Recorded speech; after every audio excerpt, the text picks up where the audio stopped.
Hello everyone, Assalamualaikum warahmatullahi wabarakatuh. So, now in here, I want to make this video to fulfill my English course assignment. Beforehand, I want to introduce myself again. My name is Annisa Maharani Putri Rukmana. I'm a college student from ITB Ahmad Dahlan, class 1A English course, and now I am a sixth term. So here I wanna tell you a story of Snow White and the Seven Dwarfs. Before it, I hope you enjoy this video, enjoy this story, and let's get started for this story. Once upon a time in a great castle, a prince's daughter grew up happy and contented, in spite of a jealous stepmother. She was very pretty, with blue eyes and long black hair. Her skin was delicate and fair, and so she was called Snow White. Everyone was quite sure she would become very beautiful, though her stepmother was a weak woman. She too was very beautiful, and the magic mirror taught her this every day whenever she asked it. Mirror, mirror on the wall, who is the loveliest lady in the land? The reply was always, "You are, your majesty," until the dreadful day when she heard it say, "Snow White is the loveliest in the land." And the stepmother was furious and wild with jealousy, began plotting to get rid of her rival, calling one of her trusty servants. She bribed him with a rich reward to take Snow White into the forest, far away from the castle. Then, unseen, he was to put her to death. The greedy servant, attracted to the reward, agreed to do this deed, and he led the innocent little girl away. However, when they came to the fatal spot, the man's courage failed him, and leaving Snow White sitting beside a tree, he mumbled an excuse and ran off. Snow White was all alone in the forest. Night came, but the servant did not return. Snow White, alone in the dark forest, began to cry bitterly. She thought she could feel terrible eyes spying on her, and she heard strange sounds and rustings that made her heart thump. At last, overcome by tiredness, she fell asleep curled under a tree. Snow White slept fitfully, wakening from time to time with a start and staring into the darkness round her. Several times she thought she felt something, or somebody touched her. She slept.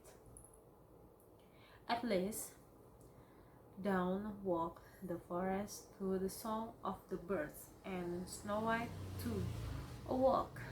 A world was stirring to life, and the little girl was glad to see how silly her fears had been.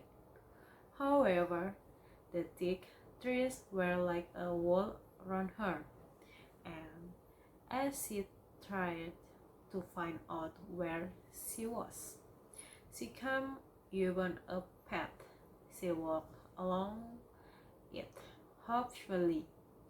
Once she walked till she came to a clearing. There stood a strange cottage with a tiny door, tiny windows, and a tiny chimney pot. Everything about the cottage was much thinner than it ought to be. Snow White pushed the door open. "I wonder who lives here," she said to herself, peeping around the kitchen. "What tiny plates and spoons! There must be 7 of them. The table's laid for 7 people." Upstairs was a bedroom with 7 neat little beds. Going back to the kitchen, Snow White had an idea. "I will make them something to eat. When they come home, they will be glad to find a meal ready." Towards dusk, 7 tiny men marched homeward singing. But when they opened the door, to their surprise they found a bowl of hot steaming soup on the table, and the whole house spick and span. Upstairs was Snow White, fast asleep on one of the beds. The chief's dwarf prodded her gently. "Who are you?" he asked. Snow White told them her sad story, and tears sprang to the dwarf's eyes. Then one of them said, as he noisily blew his nose, "Stay here with us!" "Hooray, hooray!" they cheered, dancing joyful round the little girl. The dwarfs said to Snow White, "You can live here and tend to the house while we're down the mine. Don't worry about your stepmother leaving you in the forest. We love you and we'll take care of you." Snow White gratefully accepted their hospitality, and next morning the doves set off to work. But they warned Snow White not to open the doors to strangers. Meanwhile, the servant had returned to the castle with the heart of raw deer. He gave it the two-crow stepmother, telling her it belonged to Snow White, so that he could claim the reward. Highly pleased, the stepmother turned again to the magic mirror, but her hopes were dashed, for the mirror replied, "The loveliest in the land is still Snow White, who lives in the 7 Dwarfs' cottage down in the forest." The stepmother was beside herself with rage. "She must die! She must die!" she screamed, disguising herself as an old peasant woman. She put a poisoned apple with the others her basket. Then, taking the quickest way into the forest, she crossed the swamp at the edge of the trees. She reached the bank unseen, just as Snow White stood waving goodbye and to the 7 dwarfs on their way to the mine. Snow White was in the kitchen when she heard the sound at the door. "Door, door, who is there?" she called suspiciously, remembering the dwarf's advice. "I am an old peasant woman selling apples," came the reply. "I don't need any apples, thank you," she replied. "But they are beautiful apple and ever so juicy," said the velvety voice from outside the door. "I'm not supposed to open the door to anyone," said the little girl, who was reluctant to disobey her friends. "And quiet right too. good girl. If you promise not to open up to strangers, then of course you can't buy. You are a good girl, indeed. Then the old woman went on. And as a reward for being good, I'm going to make you give of one of my apples. Without a further thought, Snow White opened the door, just a tiny crack to take the apple. There, no, isn't that a nice apple? Snow White bit into the fruit, and as she did, fell to the ground in faint.